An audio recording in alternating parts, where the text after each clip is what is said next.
Resenha crítica sobre os ensinamentos do livro Mais Esperto que o Diabo, de Napoleão Hill.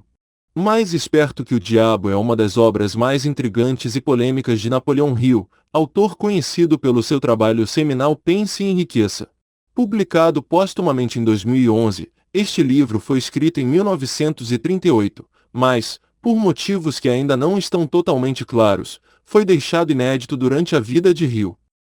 O livro adota uma estrutura única, na qual Hill entrevista o diabo, personificando o mal e as forças que impedem o progresso humano. Através desse diálogo fictício, Hill busca desvendar as estratégias usadas por essa entidade para manter as pessoas em um estado de fracasso, proporcionando uma análise profunda sobre a mente humana e as forças psicológicas que regem nosso comportamento. Ao longo do livro, Hill explora uma série de conceitos como procrastinação, falta de propósito, medo, autodisciplina e controle mental, sugerindo que essas são as ferramentas usadas pelo diabo para impedir que os indivíduos alcancem seus potenciais. Embora os ensinamentos de Hill sejam amplamente conhecidos e considerados transformadores, uma análise crítica revela pontos fortes e fraquezas na filosofia apresentada, o que pode levar a uma reflexão profunda sobre como esses conceitos se aplicam ao mundo moderno. Um ensinamento central: a luta contra o diabo interior. O conceito central do livro é a luta contra o diabo, que Hill interpreta como as forças internas e externas que minam nossa capacidade de alcançar o sucesso. A figura do diabo, no contexto de Hill, não é necessariamente uma entidade sobrenatural, mas um símbolo para os hábitos e mentalidades negativas que restringem o potencial humano. Medos, dúvidas, falta de disciplina e procrastinação são descritos como suas principais armas, mantendo as pessoas presas em um ciclo de fracasso e inação. Essa abordagem é, sem dúvida, provocativa e poderosa. Hill nos desafia a encarar nossa própria inatividade e os medos irracionais como obstáculos reais e tangíveis em nossas vidas.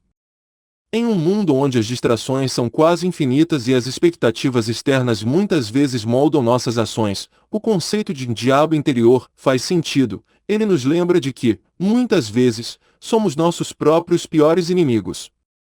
Somos aqueles que alimentamos o medo, que procrastinamos, que permitimos que nossas dúvidas nos paralisem. 2. A falta de propósito, uma crítica à falta de clareza. Um dos maiores ensinamentos do livro é a importância de ter um propósito definido. Hill enfatiza que a ausência de direção na vida é um dos maiores catalisadores do fracasso. Sem um objetivo claro, o indivíduo se torna vulnerável à manipulação das forças externas e da procrastinação.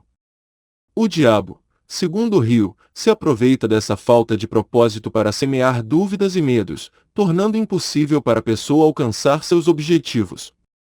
Esse ponto é profundamente relevante, pois, na sociedade moderna, muitas pessoas estão em busca de algo significativo, mas sem uma clareza verdadeira sobre o que querem alcançar.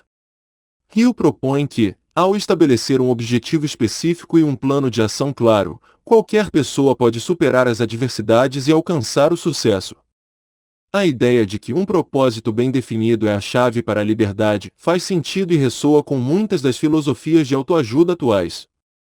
Contudo, a crítica aqui é que o conceito de propósito, por si só, pode ser excessivamente simplificado.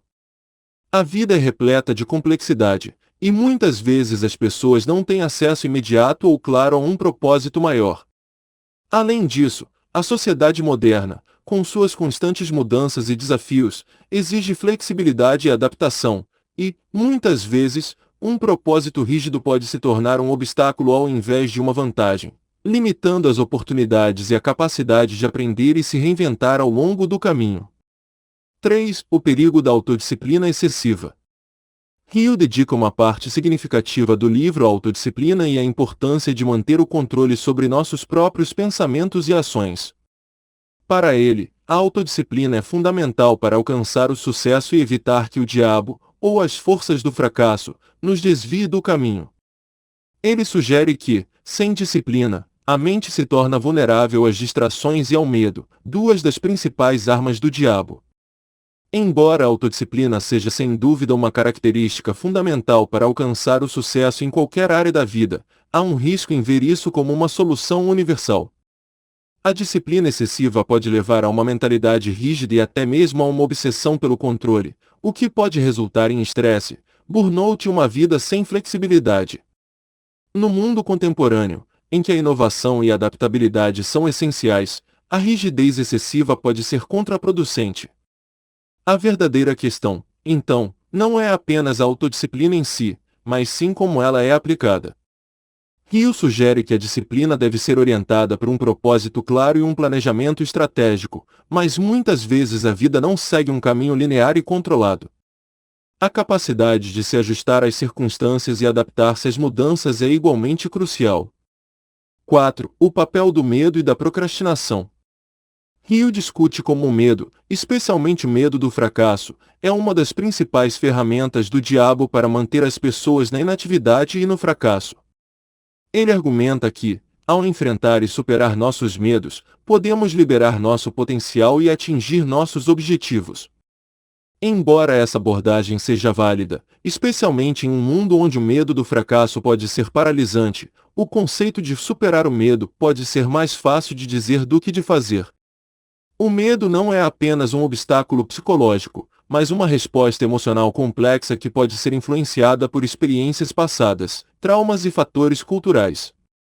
A ideia de simplesmente superar o medo pode ser redutora, já que muitas vezes ele é um reflexo de questões mais profundas que precisam ser abordadas com empatia e compreensão, e não apenas com determinação mental.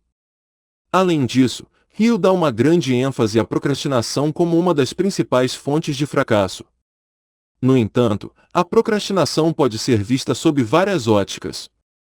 Às vezes, ela pode ser uma resposta ao medo de falhar ou à falta de motivação interna, mas em outras ocasiões, pode ser uma forma de proteção contra decisões apressadas ou impulsivas. A procrastinação nem sempre é um sinal de fracasso iminente, pode ser, em muitos casos, um mecanismo de autopreservação. 5. A influência do ambiente e da sociedade. Embora Hill aborde com profundidade os aspectos psicológicos internos que afetam o sucesso individual, ele faz pouco para explorar as influências externas que moldam o comportamento e o destino de uma pessoa.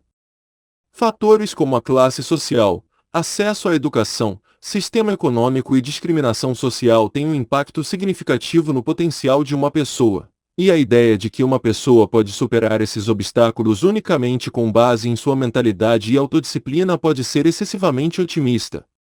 Em um mundo tão complexo e interconectado, a ênfase excessiva no controle pessoal pode obscurecer a realidade de que as pessoas nem sempre têm as mesmas oportunidades para aplicar os ensinamentos de Hill de maneira eficaz. Portanto, enquanto os princípios de controle mental e disciplina podem ser valiosos, o livro não aborda adequadamente as desigualdades estruturais que muitas vezes impedem o sucesso.